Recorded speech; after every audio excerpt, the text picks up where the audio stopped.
Back from the dead.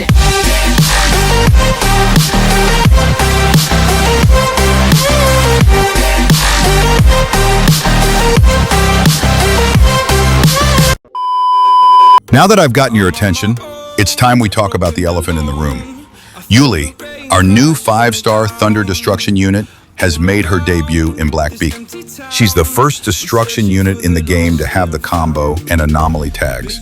And as you may have seen in the intro, her damage comes from her anomaly trigger and not her personal damage.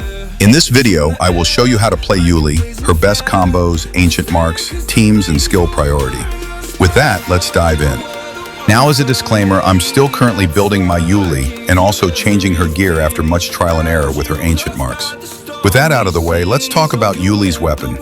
In my opinion, it's a must-have if you plan on pulling Yuli, because not only does it buff her main source of damage, which is her passive, but it also gives anomaly build-up boost, similar to Golden Branch, allowing you to build River of Oblivion instead.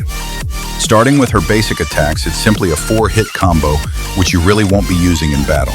But the main focus is her heavy attack, which triggers either Puppet when you use 2 basics with a heavy attack, or Puppet Master when you use 3 or 4 basics with a heavy attack. Her skill 1 releases threads forward and counts as Puppet Master. If you already have Puppet, the skill will be enhanced and summon more threads to deal damage. Her skill 2 summons Sue, her Puppet, to deal damage and count as Puppet. Similar to her first skill, if you already have Puppet Master, the skill will be enhanced and summon more threads to deal damage. When you have both Puppet and Puppet Master, her passive becomes active, and your next basic attack will bind the enemy. You will then be able to perform 3 enhanced basic attacks, all dealing enhanced damage. Another thing to note is that her passive grants her 1 elemental anomaly mastery for every 25 points of attack she had. For her ultimate, it's pretty simple. It ensnares enemies and deals a fair amount of damage, contributing to her damage profile. When you activate her combo skill, her enhanced skill 1, skill 2, and enhanced basic attacks become spammable. But it's her enhanced basic attacks you will be spamming a lot. Yuli initial binding before her 3 enhanced basics can also pause enemies' attack animations and movements. As you can see, I'm preventing Pi from getting to the water and enter its second phase. Her combo also gives her a nice damage increase to her passive as well. For her skill priority, it's pretty simple. Her passive has the highest priority, followed by her combo burst. Her ultimate will be the next since it has a fairly high attack scaling. After that, skill 1, 2, and basic attack can be ignored as they have low scaling and won't contribute much to your DPS. For her playstyle, Yuli pretty much has 3 combos she can use. The first would be skill 1, followed by skill 2, and then her enhanced basics. You can also cast skill 2 and skill 1 to trigger her enhanced basics as well. The second combo would be 2 normal basic attacks, followed by a heavy attack to gain Puppet, then skill 1 to get Puppet Master and unlock her passive skill. For her last combo, it will be 3 normal attacks, followed by the heavy attack to gain Puppet Master, and skill 2 to gain Puppet and unlock her passive skill. I highly recommend the second combo as it is faster to pull off, and also, since you are weaving in basic attacks, you can recover vigor and stay longer on field.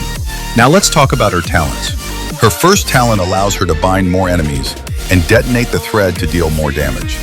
It also inflicts a large amount of thunder anomaly, which is really helpful to stack up her anomaly level on the enemy.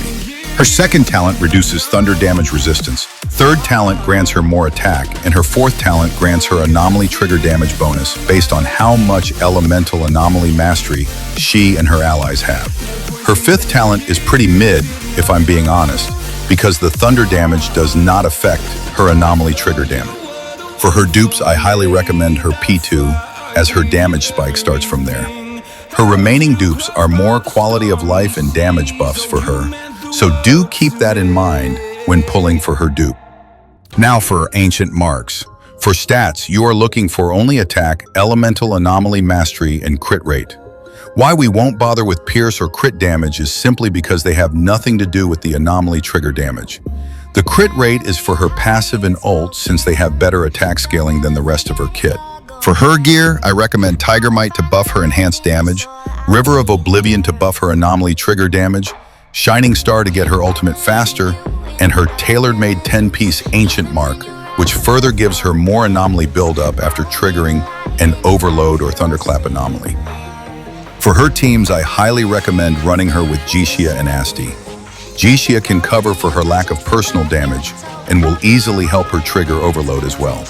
Can also put her with Azzy, as Azzy ability to reduce the enemy's defense and inflict Lightning Shred will be useful. Also, Viola, Zero, Nana and Ming are also good alternatives as well. Aside from Asti, you can run her with Logos, Ninsar and Hefi. But do keep in mind, you only want 2 elements on the team, so as to trigger Overload easily. You can check the pinned comments below for pros and cons on Yuli, and also more info. I hope this video has been of some benefit to you. If you enjoyed this content, do consider leaving a like and subscribe, and we will see each other in the next video. Peace.